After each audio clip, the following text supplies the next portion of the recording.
Liverpool have gone to St James's Park and left with the 3 points, a vital 3 points in the Premier League title race.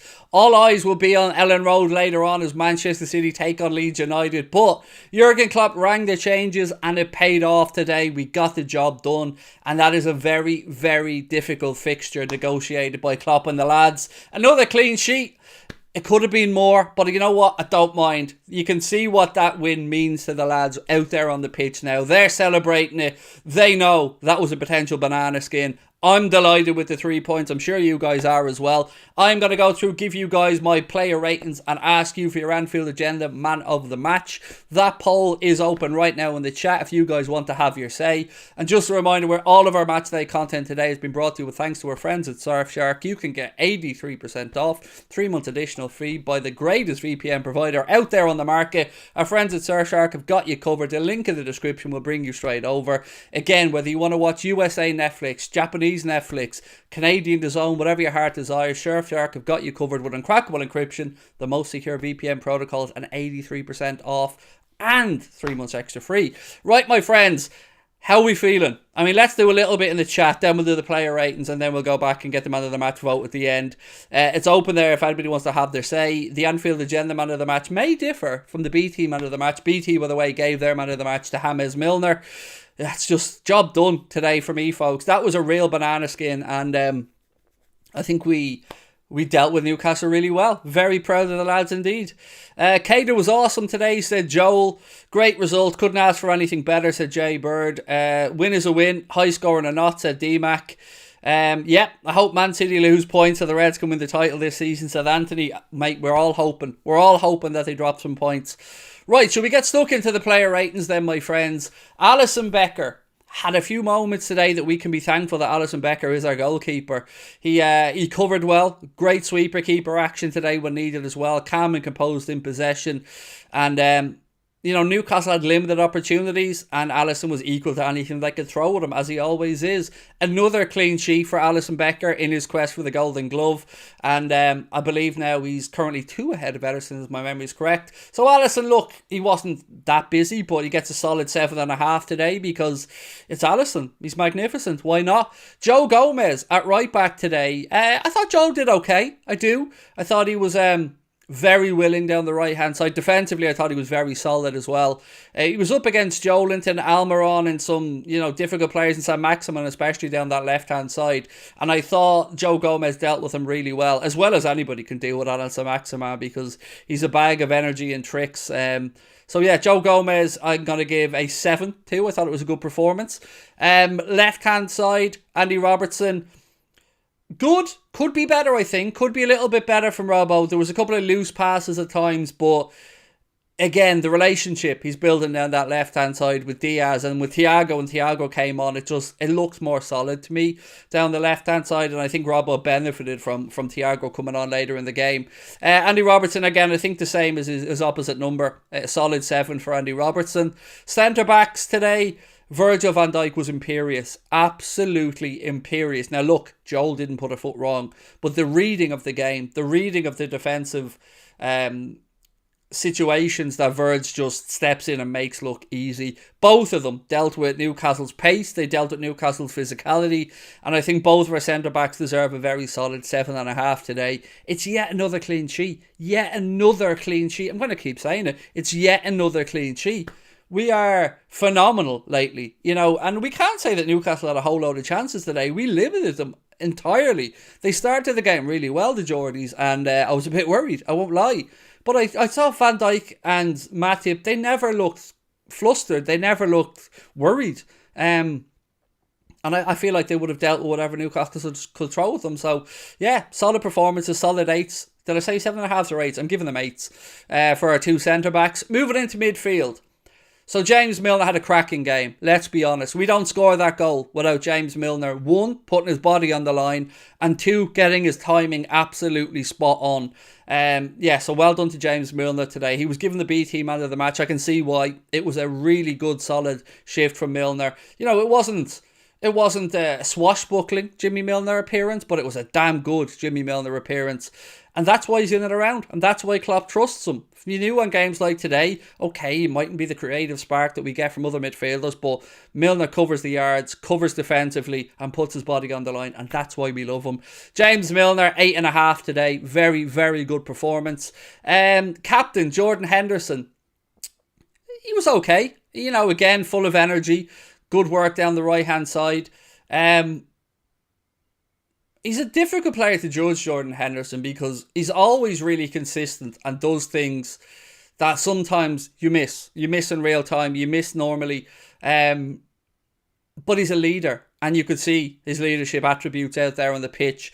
We sorted it out really quickly early doors because Newcastle came to play. They brought a load of energy, and Jordan Henderson and that midfield eventually wrestled control of the game away, and I thought our captain did very well. I'm not going to lie, I was a bit calmer when Thiago and Fabinho came on late in the game. But very good performance from our captain today. 7.5 for Hendo. Naby Keita, I thought Naby put in a good shift today. Really, really good shift, particularly in that first half. I thought Naby was one of our better players today. Haven't said that about him recently. There's been some times where I think he hasn't followed through on some of the promise he's shown. But today, away from home, in a very big Premier League game, I thought we got everything we wanted. Tenacity, again, winning the ball back high up the pitch, not afraid to break forward, able to pick out a pass, and not afraid to have a pop as well if needs be. Good performance by Naby. I'll give him an 8 just behind James Milner, who got the 8.5 in midfield. Again, that will do Naby Keita's no harm whatsoever in putting himself into the manager's thoughts ahead of the FA Cup final, obviously ahead of the trip to El Madrigal to take on Villarreal, and for the busy run in. So great from Keita. Great to have you back, mate. Great to have you back playing at your best.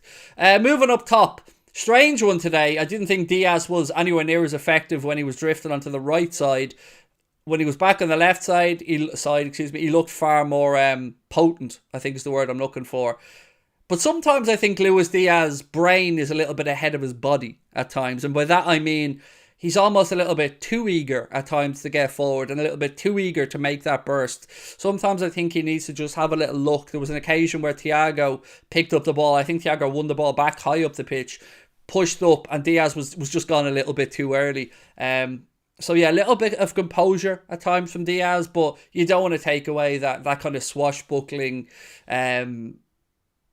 no holds barred, all action style of his either. So a solid 7, I think, for Diaz. I know that might sound harsh, but I do think a 7 is a fair assessment of his performance today. It wasn't his greatest, but he'll have many more better days. And I don't care really either because we won.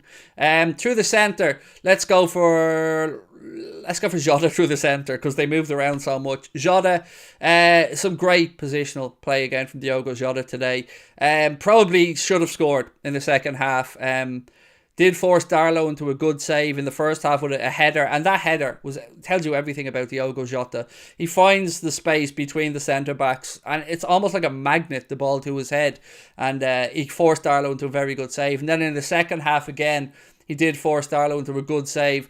Could he have maybe passed the ball to the opposite side of the goal? Yes, but these things happen in an instant. All in all, though, I thought better performance from Jota today. Yeah, I think a 7.5 for Diogo Jota is probably a fair score. Moving across to Sadio Mane on the right hand side, and look, I know he was all over the place. He was in the centre. He was popping up everywhere. It was a good performance by Sadio. Didn't really have the goal scoring threat that we usually get from Sadio. But then again, he didn't have his mate Mohamed Salah playing beside him for the entire game, or for any point of the game actually, because he was substituted for Mo. But look, it's okay. I mean, wasn't Dubravka? Yeah, I keep saying Karl Darlow. I don't know why I keep saying Darlow, their other keeper, but it was Dubravka, excuse me. Yeah, so look, I'm going to give Sadio a 7. Wasn't his best performance, but it wasn't his worst performance. It was a solid performance. And Thiago and Fabinho, when they came on, I thought both of them probably deserve a good solid 7.5. They were really helpful to the team when they came on. Really, really helpful. Newcastle were trying to force their way back into the game. They were committing bodies forward. Bruno Guimaraes was really good for them again. Forced Alisson into a comfortable enough save from the edge of the box. But yeah, I thought when Thiago and Fabinho came on, I certainly felt more calm that we were going to see the game out. Thiago seemed to be able to just set the tempo, slow everything down. I was a bit confused why when we took the free kick at the end we went to shoot. You know, I'm a shit house. I would have went all the way back to Alisson with it and killed even more time. But look, ultimately, Mo came on. He did well. You know, we tried to make stuff happen. Probably, again, Mo will probably feel he should have had a goal. I think his own pace actually got the better of him because I think it was Matt Target he was up against and it looked like a 50-50 foot race. Mo turned on the afterburners and left Target for dead. But his second touch just took it a little bit too far inside. I got away from him and Dubravka came out and closed him down. So, look, solid performance. Give him a 7.5 as well. Ultimately, we got the job done and it doesn't have to be pretty. It's not the time of the season where prettiness counts or anything.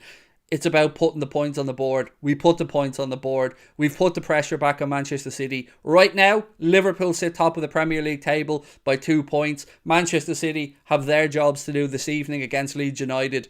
And let's see what that brings. I will be on Twitch at 5 o'clock for that game, by the way. If anybody wants to come over and join me for it, you'd be very welcome. Right, let's see how the Man of the Match poll is going so far anyway. Right, Naby Keita is out in the lead. You guys still have a chance to have your say, though. If you want to change that, please do vote. I'm going to dip back into the chat for a few minutes. And don't forget, we've got a fan panel coming up in about 5 minutes' time as well. So don't go anywhere. I'll be interested to hear what the lads have to say. Apparently it's Craig and Kyle's match reaction, so apparently Paddy and Chris aren't around or something. See, this is, I find out in real time like you guys do.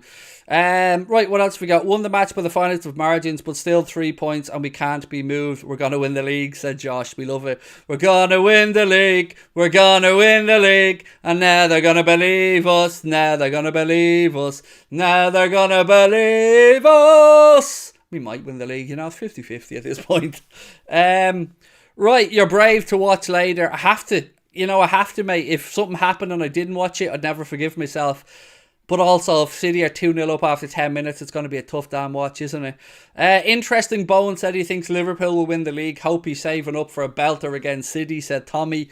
Yeah, so do I. And look, this is one of the games, I won't lie to you. Leeds, West Ham and Wolves are the games that I had earmarked for hopefully Manchester City coming a little bit unstuck. So let's wait and see what happens at Ellen Road later. It's we've done our job, as I said, and that's all that we can do is put the points on the board. And if you don't like the early kickoffs, but if you get your job done, if you get the win, it does put it back over to Guardiola and his players. Let's see what they've got. Self Yasser said Henderson was good. Alex Crowley's very happy with the 3 points. I don't watch City anymore, but will do today, said Rav. How do you vote? You just click on it, Sean. There's a poll at the top, pinned to the top of the live chat, buddy. Just click on whichever player you want to vote for, and that's how you cast your vote. Really simple. We'll leave that running for another minute or so you guys can have a chance to get your vote. That was a tough game, said John. I think we managed it remarkably well. I think it was a thoroughly professional performance against, and again, I said this all week, a very difficult Newcastle team.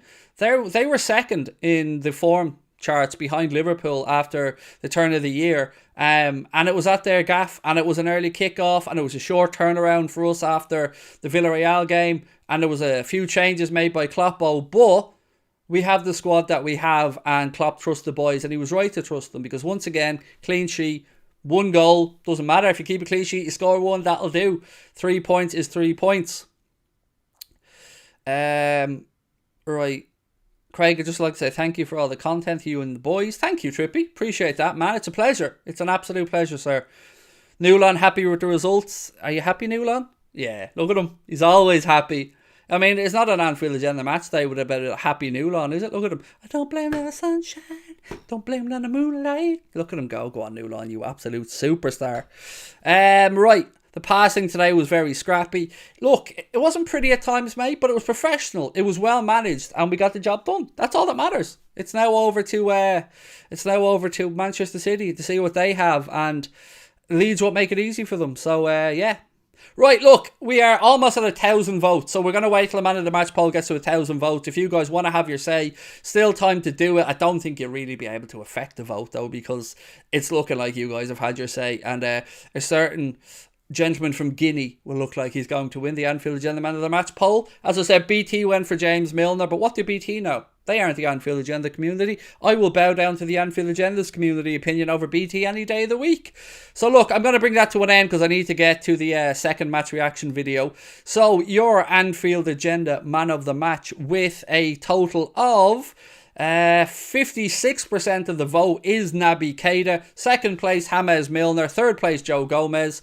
And yes, thank you to everyone that voted. And again, thank you to our sponsor, Surfshark. I will be back with Kyle from Nothing But Reds for a match reaction in 2 minutes. Don't go anywhere. The link is at the top of the live chat. Just before I finish up, Austin Westbrook, thank you for the super chat. Said 7:30 a.m. Eastern Standard Time is the worst kickoff. I watched from bed, but love where the channel is going. Keep up the good work. Thank you for tuning in, Austin. Thank you for taking the time to send such a lovely message and for the super chat as well, my friend. I will see you guys in 2 minutes. Surfshark link in the description below as well. 83% off and 3 months free. Up the Reds. We're 3 points closer.